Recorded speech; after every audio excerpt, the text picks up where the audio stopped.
Welcome. Okay, today is lesson 53. We're still doing the reviews. Lesson 53. Today we're reviewing lesson 11, 12, 13, 14, and 15. Lesson 11. My meaningless thoughts are showing me a meaningless world. Since the thoughts of which I am aware do not mean anything, the world which pictures them has no meaning. What is producing this world is insane, and so is what it produces. Reality is not insane, and I have real thoughts as well as insane ones. I can therefore see a real world if I look to my real thoughts as my guide for seeing. Lesson 12. I am upset because I see a meaningless world. Insane thoughts are upsetting, and they produce a world in which there is no order anywhere. Only chaos rules a world which represents chaotic thinking, and chaos has no laws. I cannot live in peace in such a world. I am grateful that this world is not real, and that I need not see it at all unless I choose to value it. And I do not choose to value what is totally insane and has no meaning. That sounds pretty simple. 13. A meaningless world engenders fear. The totally insane engenders fear because it is completely undependable and offers no grounds for trust. Nothing in madness is dependable. It holds out no safety and no hope. But such a world is not real. I have given it the illusion of reality and have suffered for my beliefs in it. Now I choose to withdraw this belief and place my trust in reality. In choosing this, I will escape all the effects of the world of fear because I am acknowledging that it does not exist. 14. God did not create a meaningless world. How could a meaningless world exist if God did not create it? He is the source of all meaning, and everything that is real is in his mind. It is in my mind too, because he created it with me.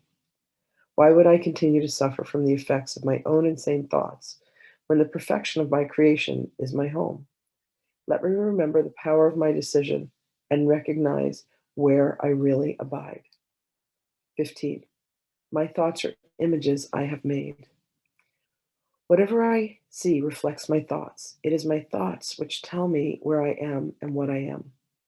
The fact that I see a world in which there is suffering and loss and death shows me that I am seeing only the representation of my insane thoughts and not allowing my real ones to cast their beneficial light on what I see. Yet God's way is sure. The images I have made cannot prevail against him, because it is not my will that they do so. My will is his, and I will place no other gods before him.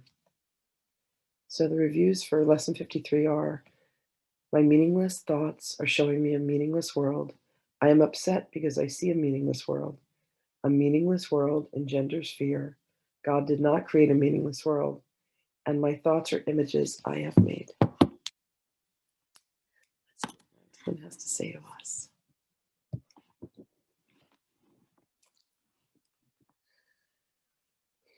Hi, Marty. Thank you for your good morning, Kimmy. That's sweet. Okay.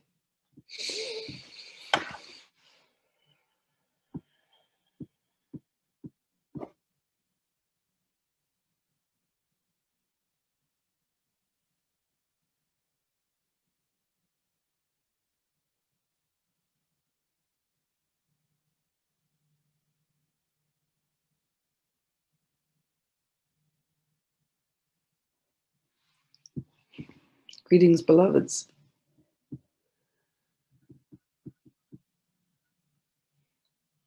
As humans add meaning to that which is meaningless. By creating a world that is based upon thinking and beliefs that have come from the past, what is stolen, what is robbed, is the ability to be present fully in the moment, a moment that is filled with such love, such joy, and such grace. The mind will reach back into the past and say, this seems just like what happened in this circumstance. Therefore, this is the same as that. And everything becomes like everything else. And what is swept away in that moment is the peace and the love and the beauty of what is occurring in the present. So as you allow yourselves, beloveds, to remember that the meaningless world that seems to be before you is one that has been created through your imagination. It has been populated with feelings that seem to be behind you rather than right in front of you. Also, the worry and the anxiety that occurs when you say, oh no, this is going to happen, or oh my goodness, what if that happens? Ah, this is going to be just like that was. I can see it coming. You tear yourself from the very fabric of God's love, of divine will, and you place instead your will upon it. Beloveds, the will of God was given to each, was granted through the mind of God. And that directive was to choose love, to choose God in all things. And at moments of separation, beings have said, let me see what it would be like to choose and to create a completely different landscape than that of love. And this is what has happened with these cycles of incarnation. As you move through these cycles, you will begin to see that you grow tired of what has been created that has not been from a place of love.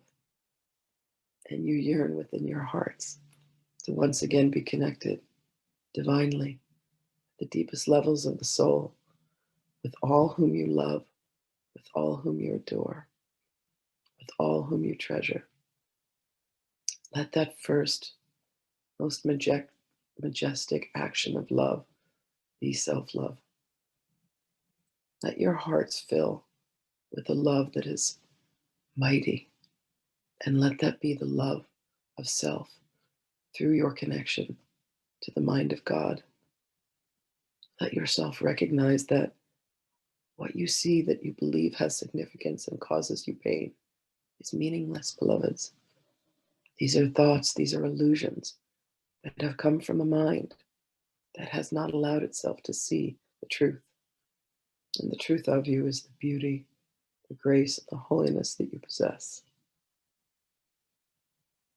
You walk through life being a certain frequency, a certain energy, a certain color, a certain vibrancy. See if you can allow yourself to add more light. When you were young, you played with colors. You saw what would happen when you added yellow to green, blue to red, all the different colors. See, beloveds, now, if you can allow yourselves to add more light.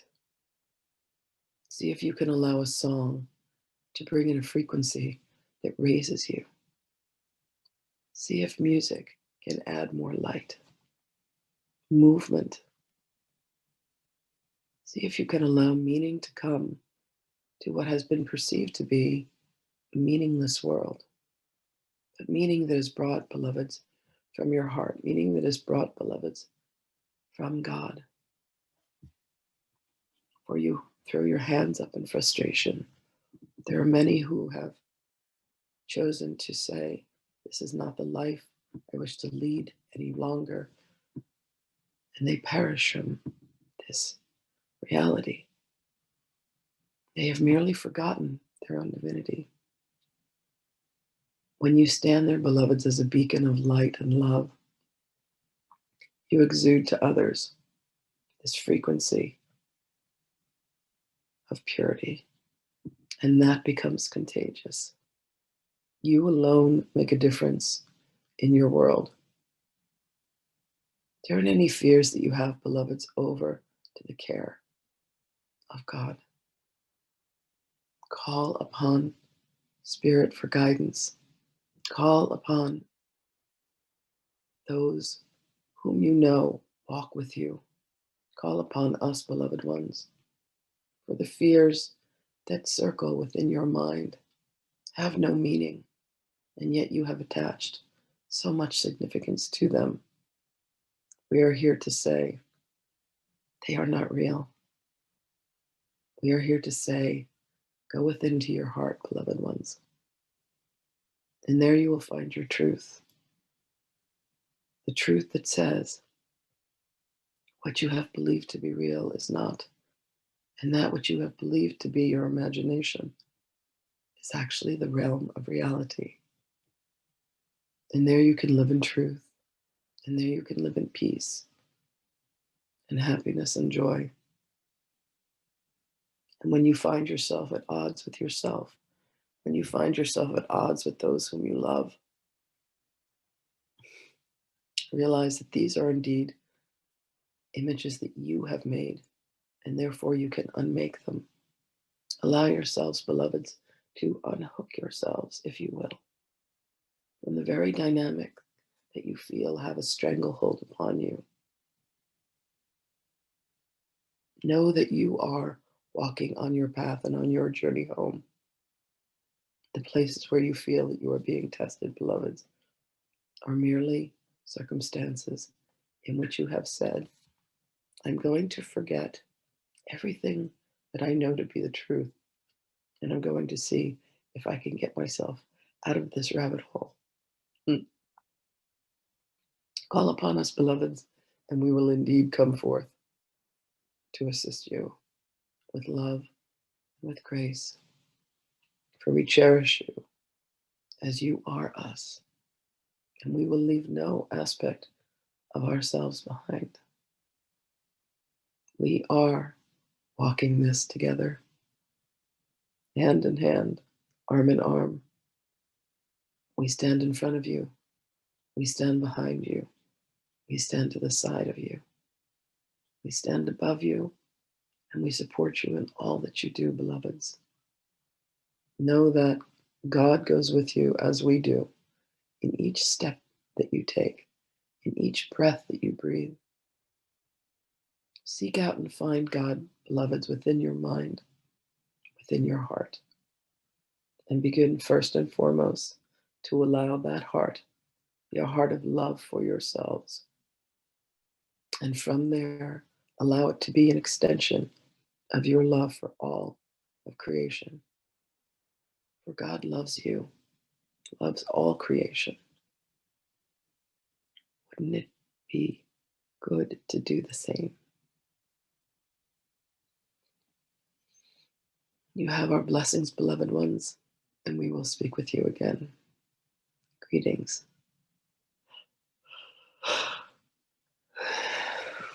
I'm